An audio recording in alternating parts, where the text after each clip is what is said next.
তোর মতো ঘুরতেছিস কে? আরে শালা এরকম ডিজিটাল পাপার লোক সে নাই চুরি করে দেয় দেয় পিস্তল দিয়ে লাশ করে বাজে এ তো সাংঘাতিক মানুষ। চিন্তা কর চল।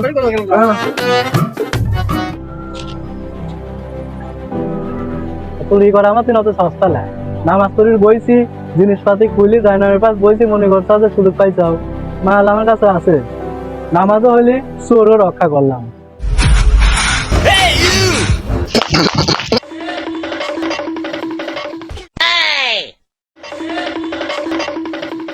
দে আমার দিকে দে দে 20 টাকা দে দে না ভাই ভাই ভাই ভাই দিচ্ছি ভুয়া বন্দুক নিয়ে আসি আমার সাথে বাটপারি করো টাকা দিচ্ছি অরিজিনাল মাল ভুয়া বন্দুক ওকে ওকে ভুয়া